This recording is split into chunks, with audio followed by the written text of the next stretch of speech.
आपल्याला माहीत आहेत की कल्याण डोंबिवली महानगरपालिका यांच्या माध्यमातून एक परिपत्रक काढण्यात आलं, ज्याच्यामध्ये 15 ऑगस्टला कत्तलखाने त्याचबरोबर जे अधिकृत लायसन्स होल्डर आहे विक्रेता त्यांच्यावर मांस विक्रीवर बंदी त्या दिवशीकरिता आपण घातली, असा एक ऑर्डर काढण्यात आला होता उपायुक्त मॅडमच्या माध्यमातून। तर त्याबद्दल आपल्याला मी माहिती देऊ इच्छितो की आपले राज्य शासनाच्या माध्यमातून आणि आपला जे महानगरपालिका अधिनियम आहे त्याच्या अंतर्गत असे प्रकारचे निर्णय जर स्थानिक पातळीवर स्थानिक स्वराज्य संस्थेला योग्य वाटत असेल तर तसे निर्णय घेता येऊ शकेल।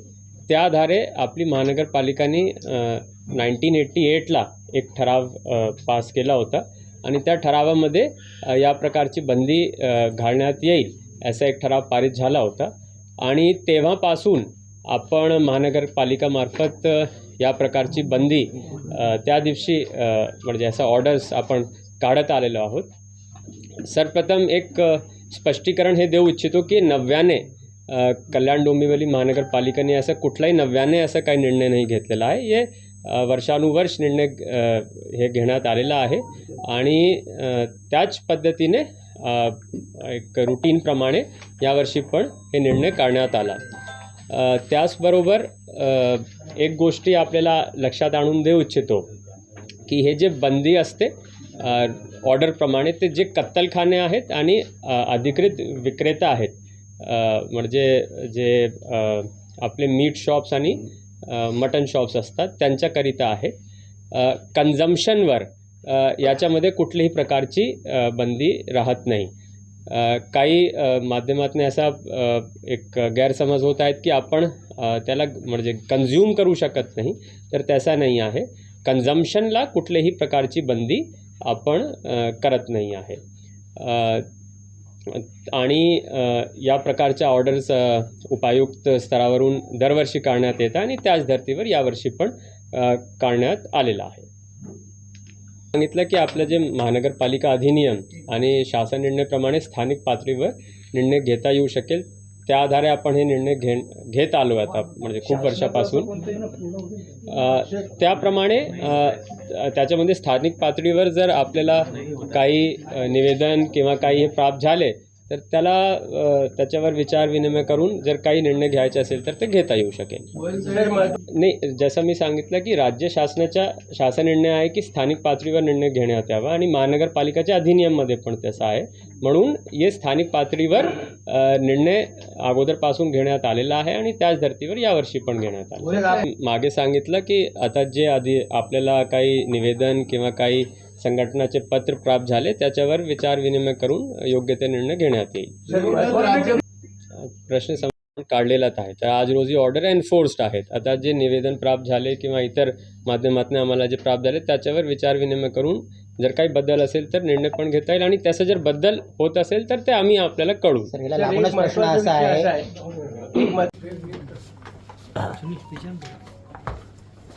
तुम्ही जर अशी आहे ना फ्रेम मध्ये पुढे चला, थोडं अशी आहे ना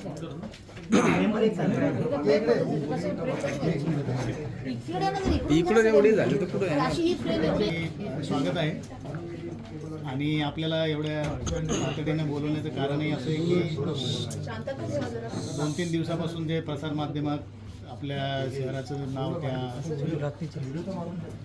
मटन आणि चिकन याच्याविषयीचं जे परिपत्रक जारी केलेलं आहे महानगरपालिकेने, त्याविषयी काही संभ्रम निर्माण होत आहेत, नागरिकांनाही होत आहेत आणि इतर ठिकाणी याबाबत चर्चा होत आहेत। तर त्यासाठी माननीय आयुक्त महोदय स्वतः त्याबद्दल महापालिकेची काय भूमिका आहे आणि हा निर्णय कशा पद्धतीनं आणि का घेतला जातो त्याविषयी जी आहे वस्तुस्थिती ती आपल्या दोन शेवटच्या क्षणाला तुम्ही या सगळ्या गोष्टी सांगणार, त्याचा फायदा उद्याला काय होणार आहे याच्या बाबतीत आपण काय सांगू?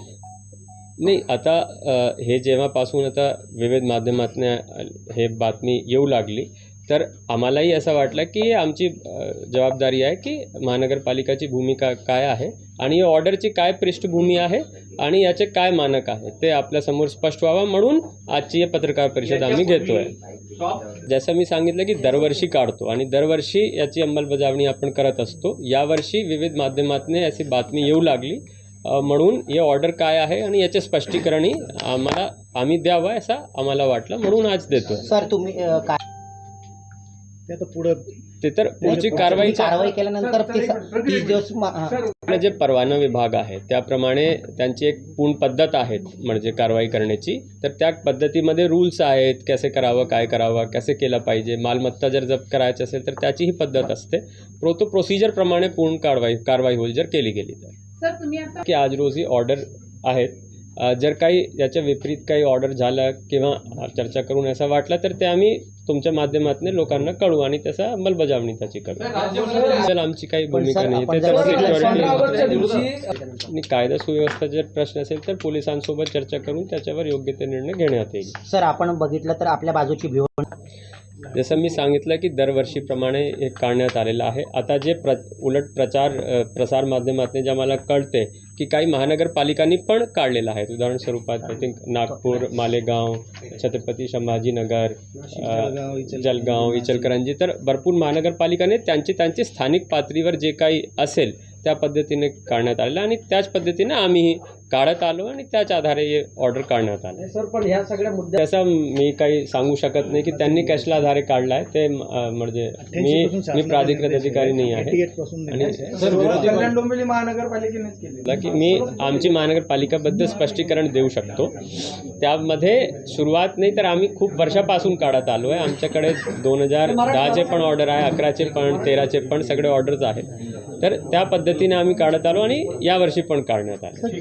त्याच्यावर माझं काही मत नाही आहे. मी प्रशासकीय बाजू जे ऑर्डर आहेत आणि ते काय याची पृष्ठभूमी होती आणि प्रशासकीय रीतीने आम्ही काय काढला ऑर्डर त्याच्याबद्दल मी बोलू शकतो. 2-3 दिवसापासून अनेक विरोधी पक्षांनी निवेदन प्राप्त झाले, त्याच्यावर चर्चा करून जर काही विपरीत निर्णय होत असेल तर त्याचाही आम्ही आपल्या माध्यमातून लोकांना कळूया. 15 ऑगस्टला कत्तलखाने, त्याचबरोबर जे अधिकृत लायसन्स होल्डर आहेत विक्रेता त्यांच्यावर मांस विक्रीवर बंदी त्या दिवशीकरिता आपण घातली असा एक ऑर्डर काढण्यात आला होता उपायुक्त मॅडमच्या माध्यमातून. तर त्याबद्दल आपल्याला मी माहिती देऊ इच्छितो की आपले राज्य शासनाच्या माध्यमातून आणि आपला जे महानगरपालिका अधिनियम आहे त्याच्या अंतर्गत असे प्रकारचे निर्णय जर स्थानिक पातळीवर स्थानिक स्वराज्य संस्थेला योग्य वाटत असेल तर तसे निर्णय घेता येऊ शकेल. त्या आधारे आपली महानगरपालिकाने 1988ला एक ठराव पास केला होता आणि त्या ठरावामध्ये या प्रकारची बंदी घालण्यात येईल असा एक ठराव पारित झाला होता आणि तेव्हापासून आपण महानगरपालिकामार्फत या प्रकारची बंदी त्या दिवशी म्हणजे ऐसा ऑर्डर्स अपन जैसा कि आप सभी को पता है कि कल्याण डोंबिवली महानगर पालिका की तरफ से 15 अगस्त के दिन जितने कत्तलखाने हैं और जो अधिकृत लाइसेंस होल्डर्स हैं शॉप्स के चिकन और मटन मांस बिक्री केंद्र उन पर एक दिन के लिए बंदी लगाई गई है. ये निर्णय कल्याण डोंबिवली महानगर पालिका ने स्थानिक पातळीवर स्थानिक रीजन पे लिया है. शासन निर्णय भी इसमें है और महानगर पालिका का जो एक्ट है उसके अकॉर्डिंग लिया गया है. विशेष रूप से 1988 से ये हम कल्याण डोंबिवली महानगर पालिका में इस प्रकार का निर्णय लिया जा रहा है और हर साल ये 15 अगस्त के लिए इस प्रकार की बंदी कुछ कत्तलखाने और इनके लिए ली जाती है. तो ये कुछ नए रूप से इस साल निर्णय लिया गया है, ऐसा नहीं है. इसी पहला एक स्पष्टीकरण मैं यहाँ देना चाहूँगा आप सभी को. और दूसरा एक स्पष्टीकरण ये है कि खाने में या कंजम्पशन में किसी भी प्रकार की बंदी या बैन नहीं है. ये एक स्पष्टीकरण आपके माध्यम से सभी नागरिकों को मैं देना चाहता हूँ. और फिर से बताना चाहता हूँ कि किसी प्रकार का संभ्रम मन में किसी भी नागरिकों के मन में ना जाए. तो इसलिए ये एक पत्रकार परिषद रीतसर इन्फॉर्मेशन एंड ऑफिशियल इन्फॉर्मेशन देने के लिए हमने आज रखी थी और इन्फॉर्मेशन निवेदन दिए गए राजनीतिक दलों द्वारा, उसे लेकर आप क्या मतलब आप महापालिका क्या विचार कर रही है राजनीतिक दल के? जैसा मैंने बताया कि स्थानिक लेवल पे हम ये निर्णय लेते हैं और ये लिया जा रहा है कई सालों से. अब इसके विपरीत कुछ हमको निवेदन या कुछ हमको आए हैं तो उस पर विचार विमर्श करके योग्य निर्णय लिया जाएगा। पण स्वतंत्रता के दिन कायदा सुव्यवस्था रहे, मतलब उसके लिए कुछ पुलिस से बात हुई, आला अधिकारियों के, पुलिस के आला अधिकारियों से कुछ बातचीत हुई इस बारे में? नहीं, सिक्योरिटी का विषय तो पुलिस का है और पुलिस ज़रूर उस पर विचार विमर्श करेगी। अगर कुछ ऐसा होगा तो ज़रूर पुलिस से भी चर्चा की जाएगी। मतलब सर भिवंडी और थाने से मटन चिकन लाकर यहाँ खाया जा सकता है, उसमें कोई दिक्कत नहीं होगी? नहीं, जैसा मैंने बताया कि कंजम्पशन में किसी भी प्रकार की बंदी नहीं है। महापालिकेत प्रश्न है